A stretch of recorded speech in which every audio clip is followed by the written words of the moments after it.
The Boy in the Striped Pajamas, Chapter 3, The Hopeless Case. Bruno was sure that it would have made a lot more sense if they had left Gretel behind in Berlin to look after the house, because she was nothing but trouble. In fact, he had heard her described on any number of occasions as being trouble from day one. Gretel was 3 years older than Bruno, and she had made it clear to him from as far back as he could remember that when it came to the ways of the world, particularly any events within that world that concerned the two of them, she was in charge. Bruno didn't like to admit that he was a little scared of her, but if he was honest with himself, which he always tried to be, he would have admitted that he was. She had some nasty habits, as was to be expected from sisters. She spent far too long in the bathroom in the mornings, for one thing, and didn't seem to mind if Bruno was left outside, hopping from foot to foot, desperate to go. She had a large collection of dolls positioned on shelves around her room that stared at Bruno when he went inside and followed him around, watching whatever he did. He was sure that if he went exploring in her room when she was out of the house, they would report back to her on everything he did. She had some very unpleasant friends, too, who seemed to think that it was clever to make fun of him, a thing he never would have done if he had been 3 years older than her. All Gretel's unpleasant friends seemed to enjoy nothing more than torturing him and said nasty things to him whenever Mother or Maria were nowhere in sight. "Bruno's not 9, he's only 6, said one particular monster over and over again in a sing-song voice, dancing around him and poking him in the ribs. "I'm not 6, I'm 9, he protested, trying to get away. "Then why are you so small?" asked the monster. "All the other 9-year-olds are bigger than you." This was true, and a particular sore point for Bruno. It was a source of constant disappointment to him that he wasn't as tall as any of the other boys in his class. In fact, he only came up to their shoulders.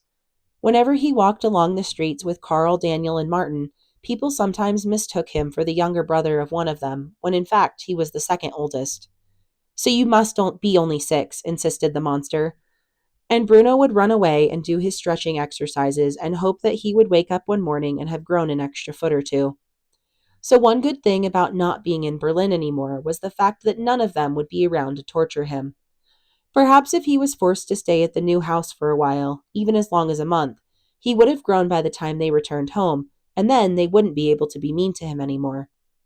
It was something to keep in mind anyway, if he wanted to do what Mother had suggested and make the best of a bad situation. He ran into Gretel's room without knocking and discovered her placing her civilization of dolls on various shelves around the room. "What are you doing in here?" she shouted, spinning round. "Don't you know you don't enter a lady's room without knocking?" "You didn't bring all your dolls with you, surely?" asked Bruno, who had developed a habit of ignoring most of his sister's questions and asking a few of his own in their place. "Of course I did," she replied. "You don't think I'd have left them at home?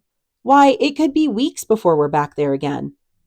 "Weeks?" said Bruno, sounding disappointed, but secretly pleased because he'd resigned himself to the idea of spending a month there. "Do you really think so?" "Well, I asked Father, and he said we would be here for the foreseeable future." "What is the foreseeable future exactly?" asked Bruno, sitting down on the side of her bed. "It means weeks from now," said Gretel, with an intelligent nod of her head. "Perhaps as long as 3. "That's all right then," said Bruno, "as long as it's just for the foreseeable future and not for a month. I hate it here." Gretel looked at her little brother and found herself agreeing with him for once. "I know what you mean," she said. "It's not very nice, is it?" "It's horrible," said Bruno. "Well, yes," said Gretel, acknowledging that. "It's horrible right now, but once the house is smartened up a bit, it probably won't seem so bad.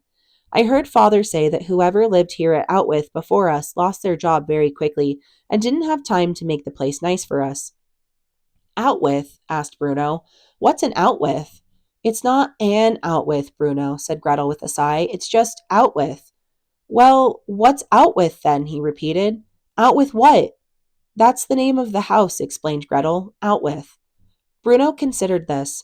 He hadn't seen any sign on the outside to say that was what it was called, nor had he seen any writing on the front door. His own house back in Berlin didn't even have a name. It was just called Number 4. "But what does it mean?" he asked in exasperation. "Out with what?" "Out with the people who lived here before us, I expect," said Gretel. "It must have to do with the fact that he didn't do a very good job, and someone said out with him, and let's get a man in here who can do it right." "You mean Father?" "Of course," said Gretel, who always spoke of Father as if he could never do any wrong, and never got angry and always came in to kiss her goodnight before she went to sleep, which, if Bruno was to be really fair and not just sad about moving houses, he would have admitted father did it for him too. So we're here at Outwith because someone said out with the people before us? Exactly, Bruno, said Gretel. Now get off my bedspread. You're messing it up. Bruno jumped off the bed and landed with a thud on the carpet. He didn't like the sound it made. It was very hollow, and he immediately decided he'd better not go jumping around this house too often, or it might collapse around their ears. I don't like it here, he said for the 100th time. I know you don't, said Gretel, but there's nothing we can do about it, is there? I miss Carl and Daniel and Martin, said Bruno. And I miss Hilda and Isabel and Louise, said Gretel. And Bruno tried to remember which of those three girls was the monster. I don't think the other children look at all friendly, said Bruno, and Gretel immediately stopped putting one of her more terrifying dolls on a shelf and turned round to stare at him. What did you just say? She asked. I said, I don't think the other children look at all friendly, he repeated. The other children, said Gretel, sounding confused. What other children? I haven't seen any other children. Bruno looked round the room. There was a window here, but Gretel's room was on the opposite side of the hall, facing his, and so looked in a totally different direction. Trying not to appear too obvious, he strolled casually toward it. He placed his hands in the pockets of his short trousers and attempted to whistle a song he knew, while not looking at his sister at all. Bruno, asked Gretel, what on earth are you doing? Have you gone mad? He continued to stroll and whistle, and he continued not to look until he reached the window, which, by a stroke of luck, was also low enough for him to be able to see out of. He looked outside and saw the car they had arrived in, as well as 3 or 4 others belonging to the soldiers who worked for father, some of whom were standing around smoking cigarettes and laughing about something, while looking nervously up at the house. Beyond that was the driveway, and further along a forest which seemed ripe for exploration. Bruno, will you please explain to me what you meant by that last remark? Asked Gretel. There's a forest over there, said Bruno, ignoring her. Bruno, snapped Gretel, marching towards him so quickly that he jumped back from the window and backed up against a wall. What? He asked, pretending not to know what she was talking about. The other children, said Gretel. You said they don't look at all friendly. Well, they don't, said Bruno, not wishing to judge them before he met them, but going by appearances, which Mother had told him time and time again not to do.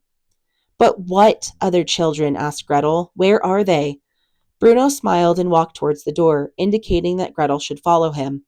She gave out a deep sigh as she did so, stopping to put the doll on the bed, but then changing her mind and picking it up and holding it close to her chest as she went into her brother's room, where she was nearly knocked over by Maria storming out of it, holding something that closely resembled a dead mouse. They're out there, said Bruno, who had walked over to his own window again and was looking out of it. He didn't turn back to check that Gretel was in the room. He was too busy watching the children. For a few moments he forgot that she was even there. Gretel was still a few feet away and desperately wanted to look for herself, but something about the way he had said it and something about the way he was watching made her feel suddenly nervous. Bruno had never been able to trick her before about anything, and she was fairly sure that he wasn't tricking her now, but there was something about the way he stood there that made her feel as if she wasn't sure she wanted to see these children at all. She swallowed nervously and said a silent prayer that they would be indeed returning to Berlin in the foreseeable future, and not in a month as Bruno has suggested.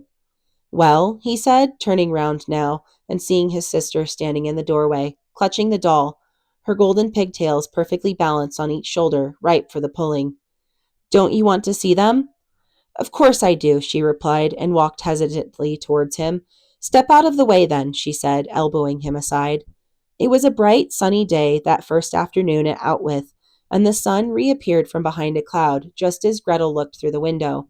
But after a moment her eyes adjusted and the sun disappeared again, and she saw exactly what Bruno had been talking about.